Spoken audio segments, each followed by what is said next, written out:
partnership, which both underwrites and inspires our work.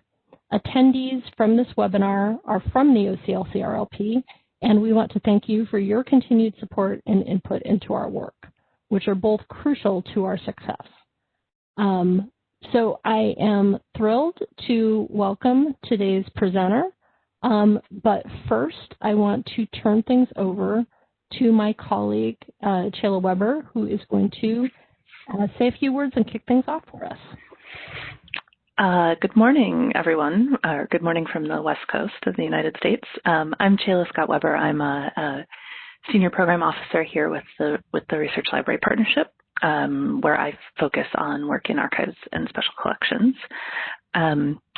So OCLC Research has a long history of working in archives, special and distinctive collections because we understand how important they are to the research library and how much of an investment the research library makes in their ongoing stewardship.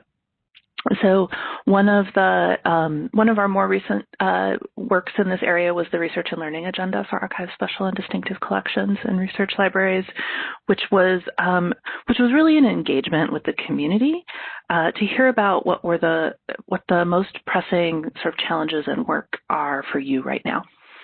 And one of the things that we heard about in a lot of different areas was the importance of appraisal and of careful and thoughtful collection development, and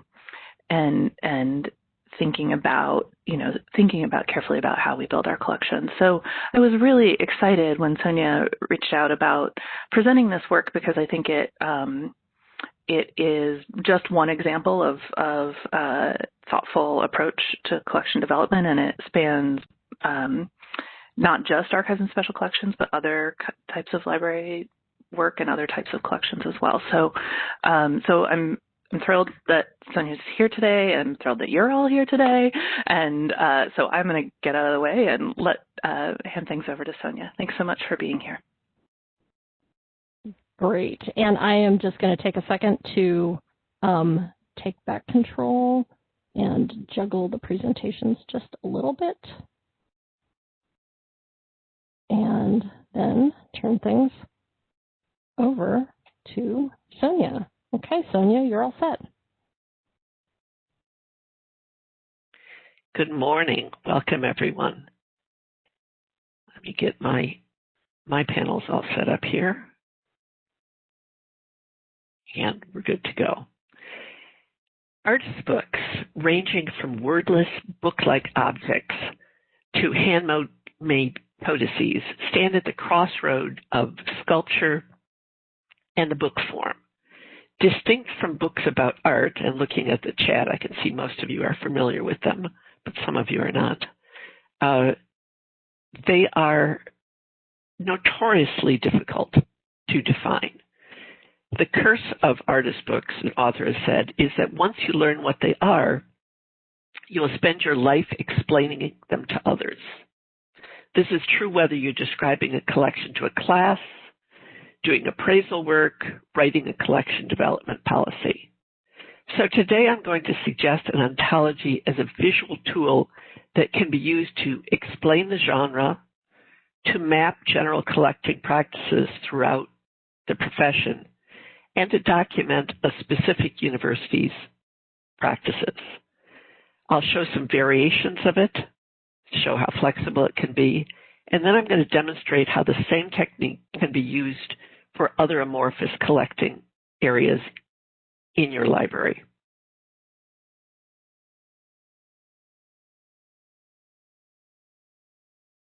How can we better explain the collection, the genre? Well, let's start with what's an artist book. Above all, it's a conversation about the concept of a book, the interaction of the physical form and intellectual content. Artist books and artist book collections,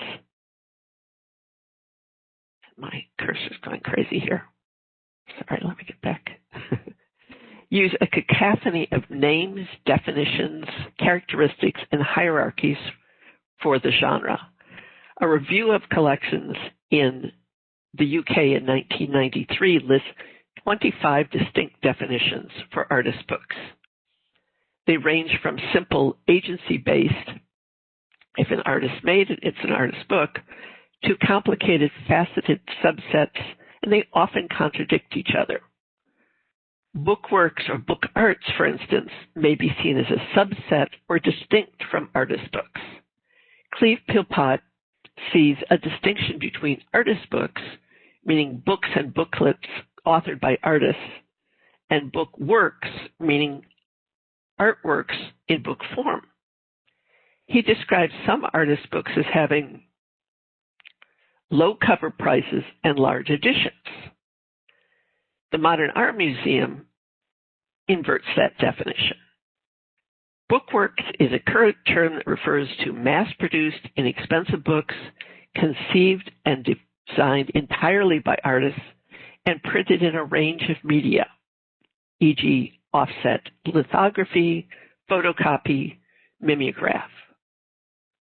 Art and Architecture of the Source Online has another take on it. They define book arts as a subgenre of artist books that emphasize the physical book as a work of art rather than content. Now, even the punctuation and plurality of the genre is in question. Artist, singular, plural, possessive, or not. At Rutgers, historically, we've used the plural possessive, artist books. What an institution collects may or may not fit the genre, this definition. The definition of the genre and the selection criteria may overlap or conflict. For Sonia Yaco, cost is one way to distinguish between inexpensive artist books made by one author in her definition and more costly livre d'artiste made with exquisite materials, and yet these are often selected within a price constraint. Many libraries will include secondary sources in their artist book collections. Others include altered books, pop-up books, illustrated books,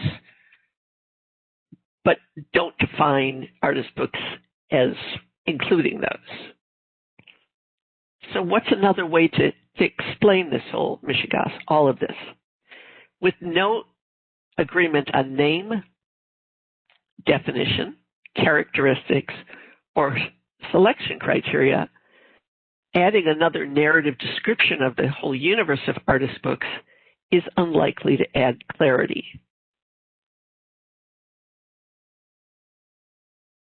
So how to create a clearer picture? Well, another technique might hold some more promise, and that's what I'm suggesting here today. Ontologies are a visual graph of problem domains or research areas. A method developed by my colleague Archigul Ramaprasad and Tan Sin uses meta-analysis and synthesis to create ontologies. These ontologies have been used in multiple fields. Let's say I first came across it when they were mapping out literature on occupational therapy and looking at gaps in research. But that also can include cultural heritage. Using constructs from decision science and information science, problem domains, these research areas, are broken into key functions, agents, outcomes, and characteristics. For instance, Ramaprasad and co-workers present a systematic, quite exhaustive analysis of India's antiquity laws with an ontology. Ramaprasad and I present an ontology to visualize the semantics of cultural heritage artifacts. With Salia Rizvi of University of Illinois at Chicago, we deconstruct the intersection of cultural heritage and curriculum. We use a related one to discuss the informatics of cultural heritage instruction and to map the current literature on in the same domain. Using cluster analysis by Tan Sin, we identify dominant, non-dominant, and neglected research areas in integrating primary source collections and instruction. For this particular analysis, I needed a corpus of collection descriptions. So I gathered policies, descriptions, definition of artist book collections from a variety of sources. These included websites of the Big Ten Academic Alliance libraries, lists of libraries collecting in the genre, institutional membership lists of College Book Art Association. I interviewed book artists, art and rare books librarians, rare book catalogers, reviewed secondary sources on artist books and their collections, and of course searched Google and Google Scholar. The primary selection criteria for what went into the final survey database was the existence of a formal acquisition policy that was publicly available, or narrative describing the genre and or the collection. I excluded rare book or general library policies that just said, we collect artist books, and didn't provide any more information on that. I also excluded descriptions of exhibits that were hosted at a library about collections not held by that library. For instance, a traveling exhibit or exhibits of private collections.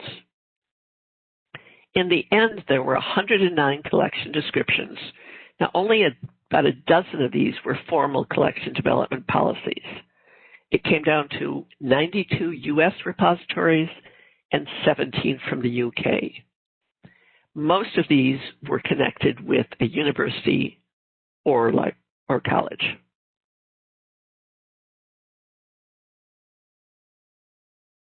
Now, this is a piece called Reading in the Round, and you can see in chat that it's animated, but we couldn't quite pull that off here.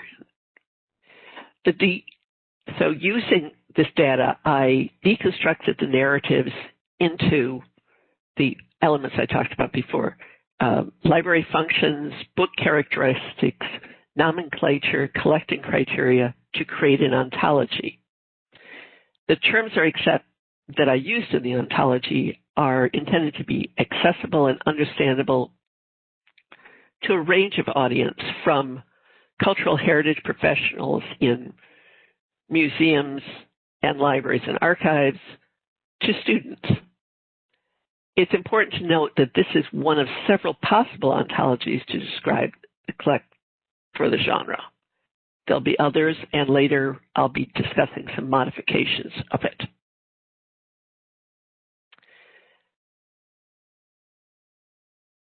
The ontology answers the question, what do you collect and why?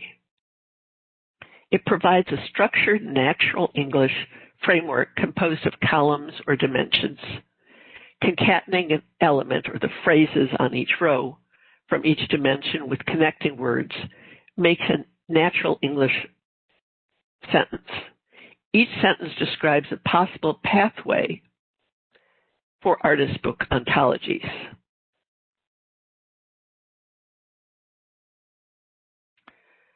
The ontology begins with functions.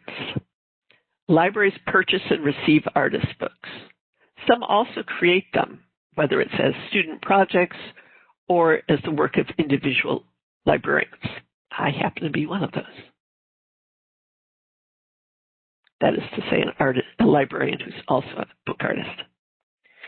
The spectrum of editions that are collected range from unique to mass-produced multiples, often known as democratic multiples. They include handmade, limited edition, and fine edition or fine press. For nomenclature, this is really kind of the money shot. These are listed alphabetically with no inference of hierarchy or definition. Whether artist books are part of or include book arts is immaterial in this ontology.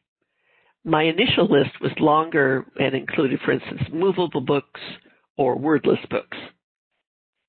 But as I went back through, and if I found no evidence of that term in the survey data, I moved it to the glossary. Movable books became part of pop-ups. Altered books can also be alterations. There are other terms that are in here. What could have been added here is photo books, and that could be added to the ontology without changing the structure. The creator can be either artist or the other, publisher, illustrator, or writer. Artist books are created as some sort of artifact, whether it's physical, artistic, political, philosophical, means intentionally as part of the artist book movement.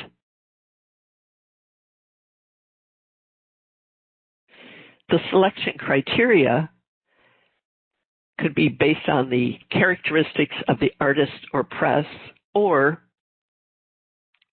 other issues, the content, the physical form, the value, enduring value rather. The cost is certainly a criteria for most of us.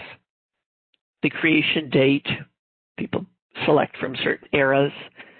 Library holdings, whether that's strengths you have in your collection, weaknesses, gaps, related material, or it may be library holdings of someone else in the region that you don't want to compete with, that you want to compete with, or preservability. I recently had a conversation with a book artist and I said, I'd love to buy a piece. It has to be something I can hand around to a class without it disintegrating. And lastly, what outcome are you looking for? Teaching, research, programming, and exhibits are the main ones. So this is the artist book ontology altogether. It describes all the possible elements in the genre, again, without specifying a relationship, hierarchy, or prescription.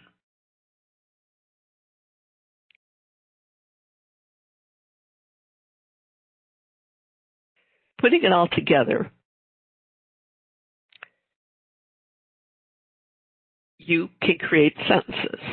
So, for example, one aspect of repositories collection policy of buying unique bookworks made by an artist, created as a physical artifact, selected based on the library holdings to be used for teaching, could be represented by this pathway that's shown in bold. Libraries purchase unique bookworks created as a physical artifact by the artist based on library holdings for teaching.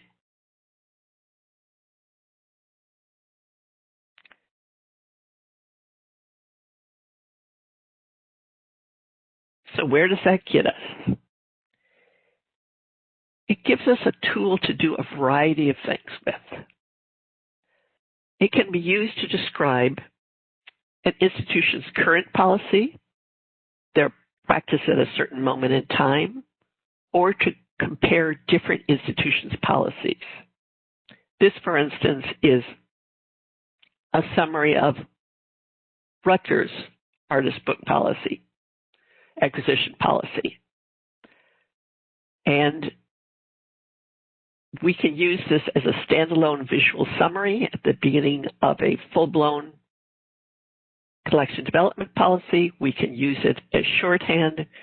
We can use it to explain an appraisal decision to colleagues, to communicate that to people who are visual learners. There are a variety of ways that we can use it.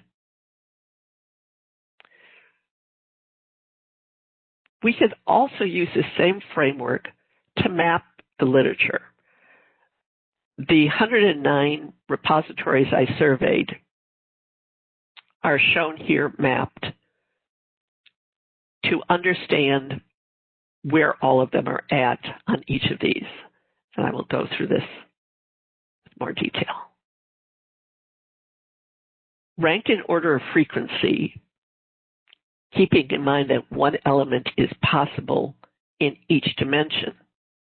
More than one element is possible in each dimension, and that only elements that were discussed in the narrative were listed. Most people purchased artist books. Limited edition and unique editions are primary ones. And I suspect if we looked at this at another moment in time, we would have seen more democratic multiples selected rather than unique. That's changed over time.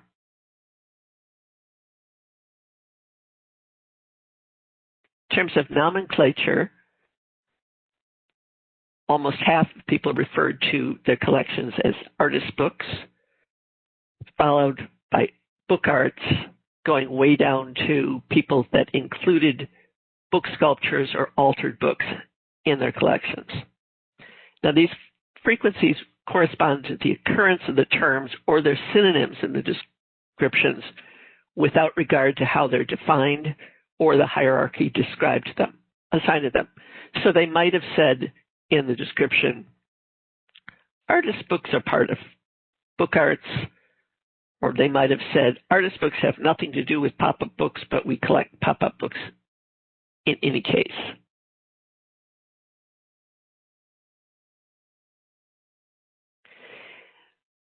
Most collections described the artist books as an artistic artifact. As I went through these narratives, the strategy was I tallied them against the framework manually, and then I cross-checked almost all of the dimensions using the synonyms in the glossary with an SQL query. However, this one was just too subjective to be practical. How do you know that they're talking about an artifact, artist books as a political philosophical artifact? Well, that's a subjective call on mine.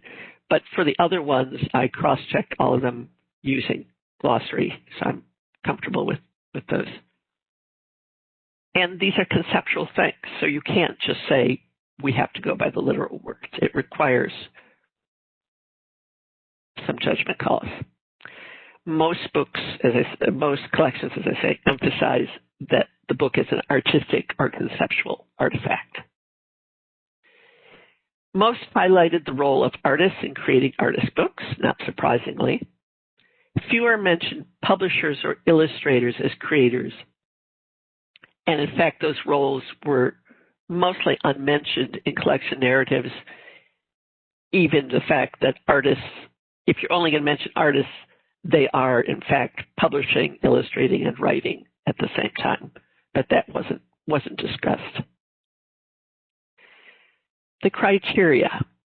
Characteristics of the artists, whether geographic, institutional, affiliation, gender, was most frequently mentioned, followed by the creation date. This, for some people, has to do with when they define the artist book movement as starting, whether they do contemporary, where they do the historic. And similar characteristics of the press featured high, as did the content. The existing strengths or weaknesses in a collection were considered, as were competing organizations' holdings. And preservability wasn't mentioned much at all. Not surprisingly, the mostly university-related libraries in the survey primarily collect to facilitate teaching and research.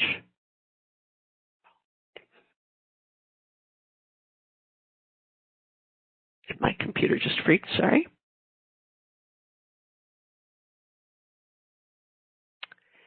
The flexibility of the ontology allows adjusting it to better describe a collecting policy. In this case, the artifact dimension has been removed and a subdimension, characteristics, has been added. This library wanted to clarify how artists and presses were selected by locale, gender, race, and affiliation. Libraries may collect books by Kentucky women and women-owned presses, Latinx artists, or artists affiliated with Book Arts Workshop, for instance. I'm trying to see if there are other changes in this one. No, I guess not.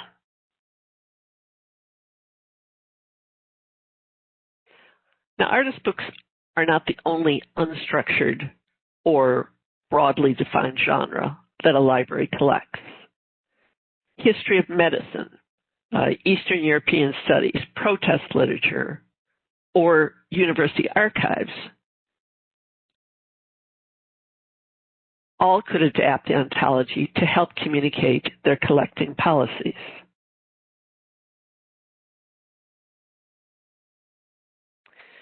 As an example, let's look at university archives. The dimensions or columns are similar to artist book ontology, but slightly modified. The elements within differ significantly. Yet the ontology retains the ability to visually communicate and describe the collecting policies.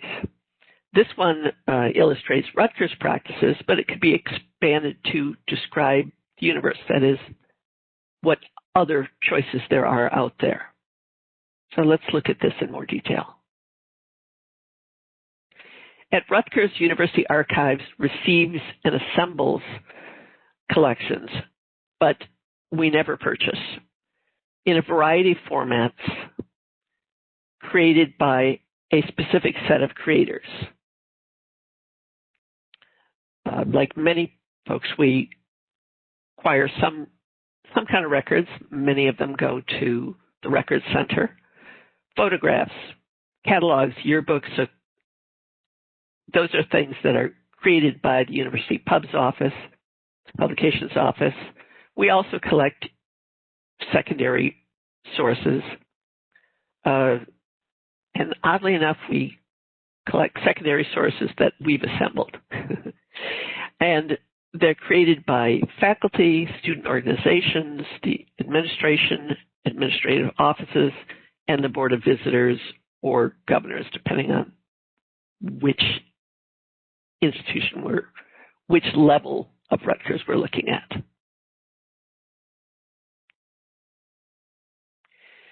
We select material with criteria differing from many collections. We look at the importance of the faculty members, or not their standing, but where they are in the profession, and the legal requirements to keep the president's papers, for instance. The outcome includes enhancing alumni relations, documenting the history of the university. Teaching and research are in there, but that's a lesser, it's not as high on the list. And exhibits. Now these I don't have, I guess I have in order by importance, although maybe exhibits would move up there. I thought about this.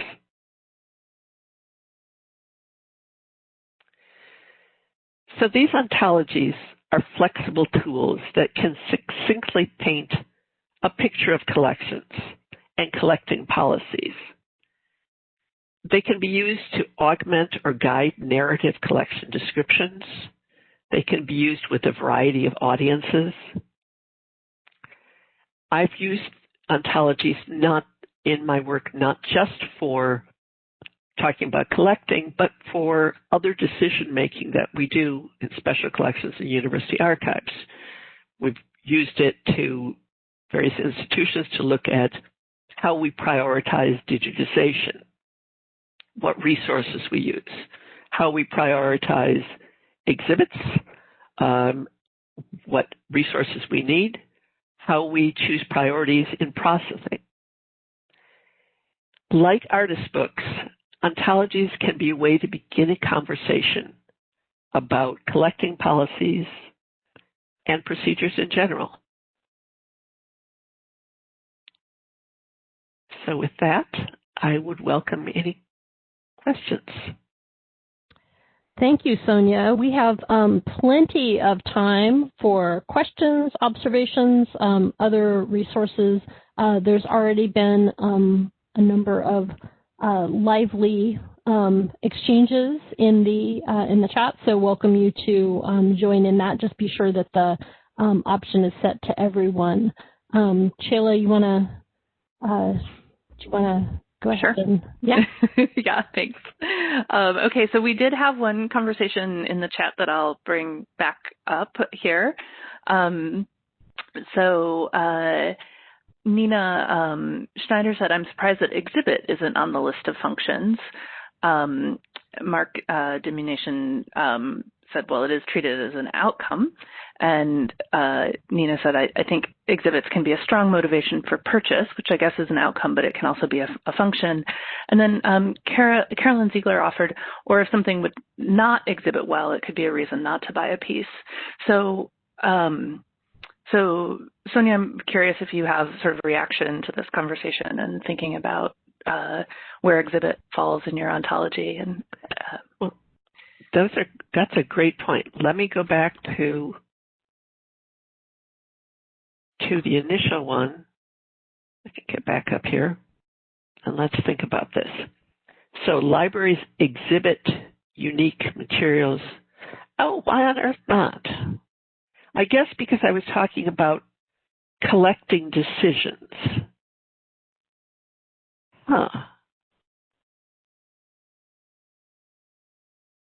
So, yeah, because I was talking about collecting decisions. So we acquire material for the purpose of exhibiting. And this is less the ontology could be changed instead of talking about collecting, and I guess it does say collections, it could be what we do with material. So that would make perfect sense to say libraries exhibit unique material, et cetera, for the purpose of research program. Yeah, and even those, yes, that's an interesting point.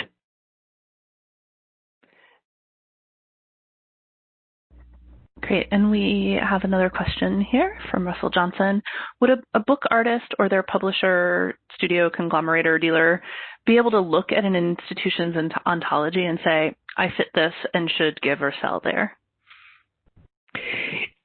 You know, when I originally developed this, I hadn't thought of it that way, but as I've been discussing it with people recently, they've said, oh, yeah, can I see that? And then I'll know whether I'm a good fit for you or not.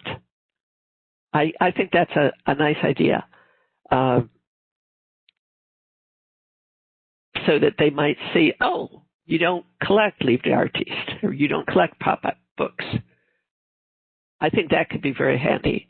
And certainly as an archivist, it's handy to have a collection development policy to, as many of you know, to give donors and say, no, we're really not interested in your check stubs, back when there were check stubs. Yeah, it can be a great way to communicate to artists themselves. I'm struck by this as a communication tool internally as well. You know, the traditional collection development policy is usually a longer form, you know, narrative document that you have to kind of dig out your criteria, and this makes it so clear that I think, you know, it could be a really useful tool both for creating, you know, talking about what you want to collect, and also assessing, you know, reappraisal, sort of thinking about what you want to collect versus what you have been collecting, and also just for ongoing decision making. Have you been using it in any of those ways? That was I got into this whole thing when our wonderful Rare Books librarian, Michael Joseph, retired, and I took on artist books. I am an artist but don't have an art education background, so artist books were something new to me. I was trying to better understand what we collect and was trying to better understand how to convey that to administration when I was explaining why we purchased or might purchase some things that weren't quite so obvious to them as books. So I envision using it quite a bit as that, to say, no, it's not bizarre that we are buying two pieces of red glass laced together as beads and consider that books, because our ontology says we purchase unique book sculptures that are created as a conceptual artifact by the artist, so I can lay it out. So I think it's a really nice tool that's very accessible. You don't have to read the whole thing. You don't, the beautiful long explanation or the short punctual, depending on who's written it, but can just, it's a nice snapshot of decision making. Yeah. Yep. Great. Do other folks have questions? Please feel free to jump in here on chat.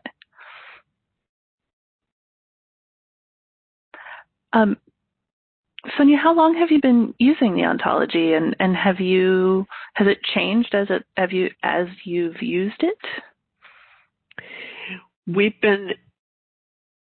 We're still in the process of developing it. We've been playing with it for about a year. As we recently hosted the New Jersey Book Art Symposium and had a lot of discussions it's an online event. We had 477 book artists from around the world come into it. And in the course of that, we discussed the ontology. And I think there's some tweaks I want to make to it. For instance, I did know that photo books were something that was often collected along with artist books. I think I want to look more at what characteristics of artists I guess what it's done is made me understand what choices we're making and give me ideas of how I want to change those choices. So it's been a very good thinking tool for me. Great. And we have two really good new questions here. So from Eliza Leventhal asks, do you have a glossary for your ontology to help ensure consistent application when categorized? When categorization lines get a little blurred. Yes, I do have an ontology, and it's what we include in all the glossaries that we do, both so that we understand it, so that other people can understand it, because we found that adding lots of slashes and dashes in these terms makes it hard to follow visually. And many of the terms I can define easily enough, but some is so sort of circular. How do you get back? How are you going to define artist book given that I'm trying to avoid defining artist books? So that one, I'm still tinkering with that one. Yeah, great. And Carolyn Ziegler asks, does the ontology help inform the way artist books at Rutgers are cataloged?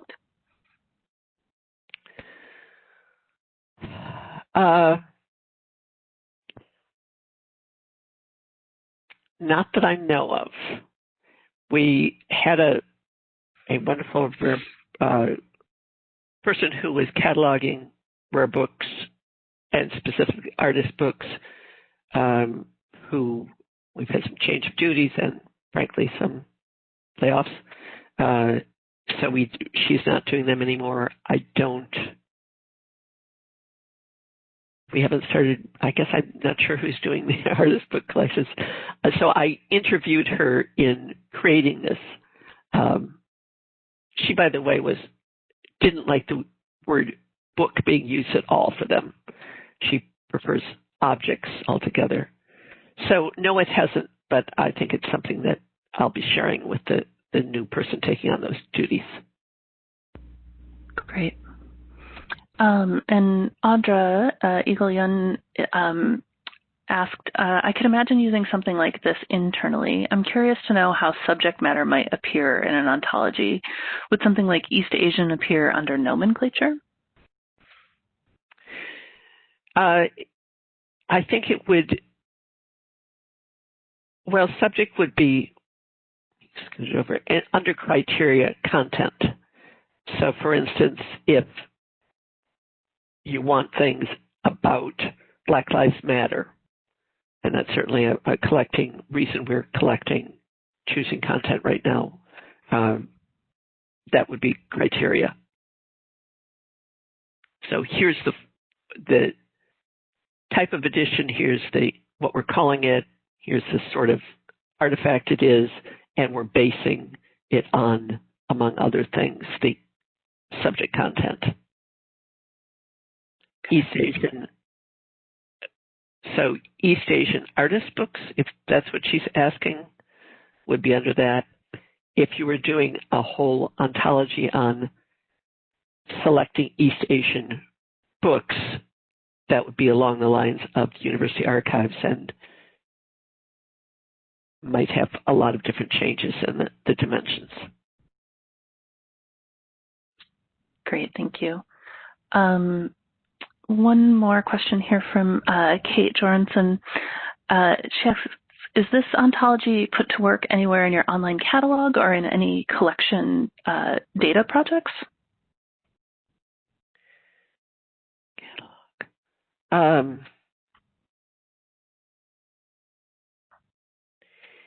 not sure what she means by any collection data projects. Kate, do you want to say more about what you mean by collection data projects in chat? I'm wondering, this is Marilee, and I'm wondering if this has to do with using some of this for kind of putting some of this data to work for discovery purposes. So not just, yeah.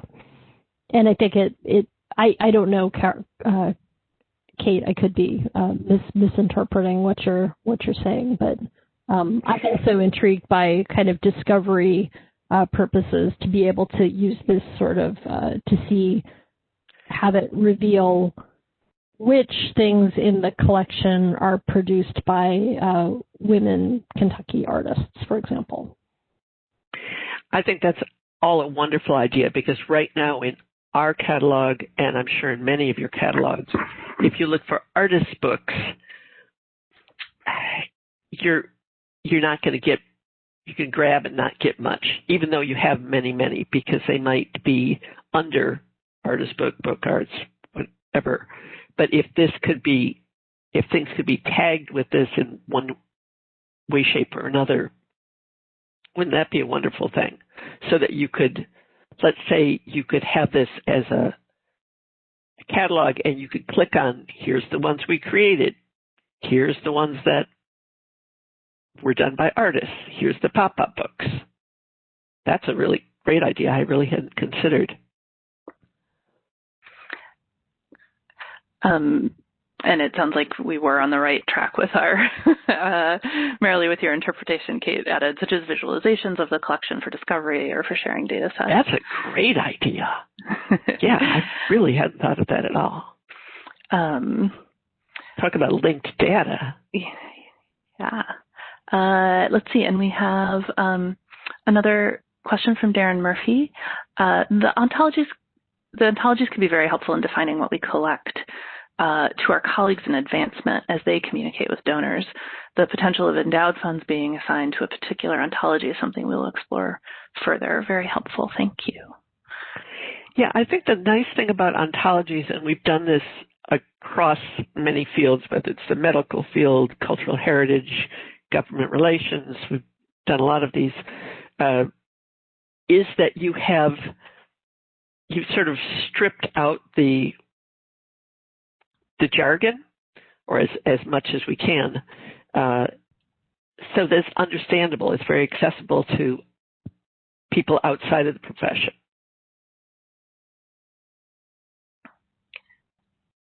Right.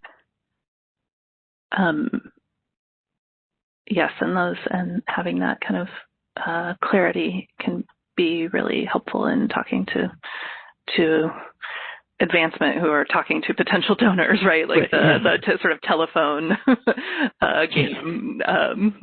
Clarity helps with that sort of thing. Okay, let's see. And then Russell Johnson asks, would one include depth of collecting comprehensively by artist or content, for example, versus selective versus exemplars? Yeah, so this was something I kind of struggled with. In the library holdings, there were a bunch of people there were choices like,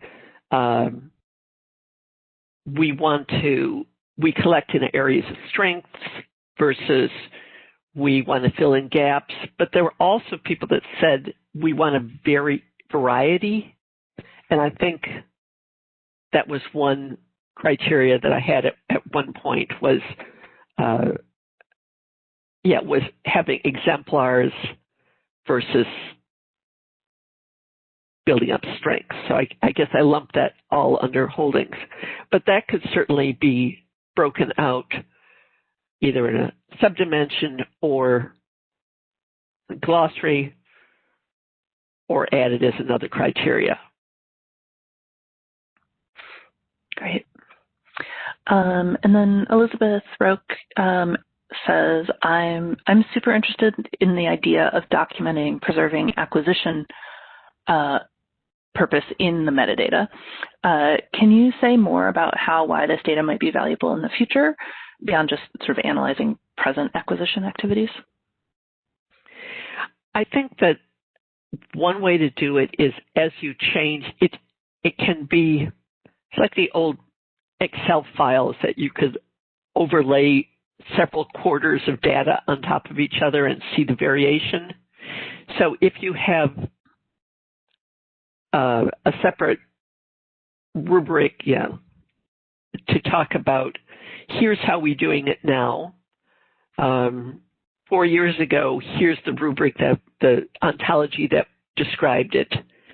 It's a good way to compare your decisions across time.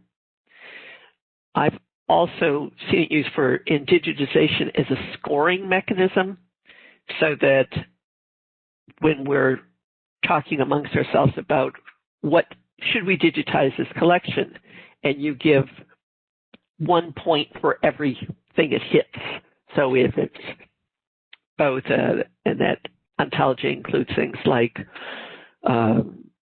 we have the funding, we have a high stakes donor, we have easy material to digitize, have metadata and so forth, that we can compare it.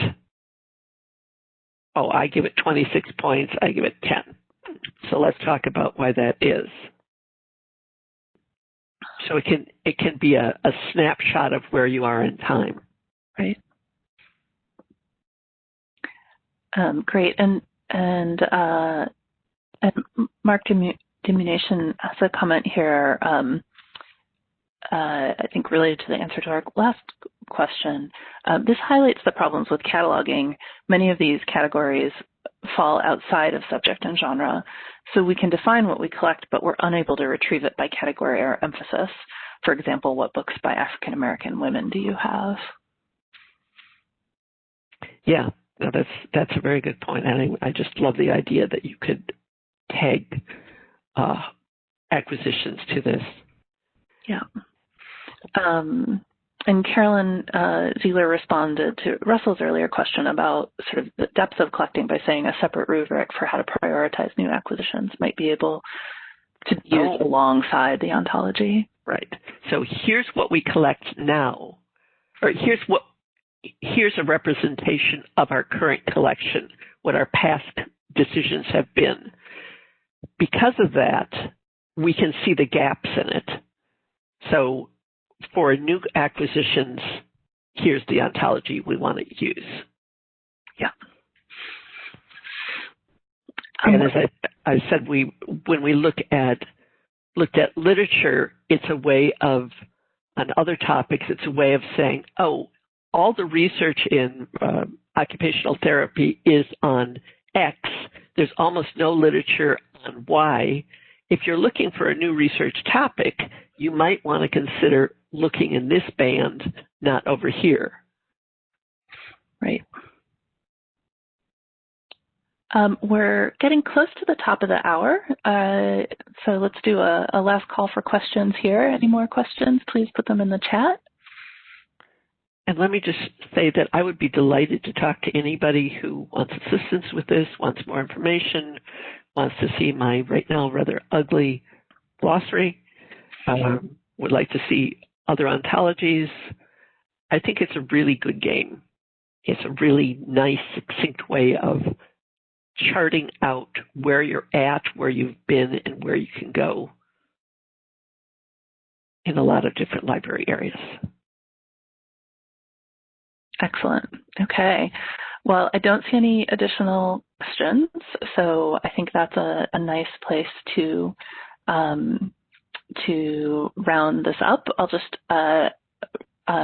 we have some names here that we don't always see on the webinar, so I'll remind you, if you're not on one of our email lists to learn about these, feel free to email me or Marilee or Mercy, and we're happy to add you to our primary sources list or our art and architecture group list. Thanks everybody for being here. And thanks so much to you, Sonia, for your presentation today. And thank you all for joining me. Thank you for the great ideas and the interesting questions. And I look forward to more discussions. I also look forward to the article that I'm partway through done writing. Yes, and we will definitely, we can share that with registered attendees. Sonia, if you send us a link to that and remind us of that, we can send that out to folks as an additional resource sometime out in the future. So, okay. So on behalf of the OCL-CRLP, I want to thank you for joining us today, reiterate Chayla's offer. Also, if you guys are working on really neat projects that are similar to this and want to present them as works in progress, we very much always welcome additional content in this series. So super appreciate your attendance and participation. As has been mentioned, we'll post a recording of the webinar and we'll let you know when that's available. So thank you once again for joining us, and this concludes today's webinar. Thank you, OCLC. Okay, I bye really everybody. appreciate it. It's really been a good time. Good. Bye-bye. Great. Thanks, Sonia. Take care.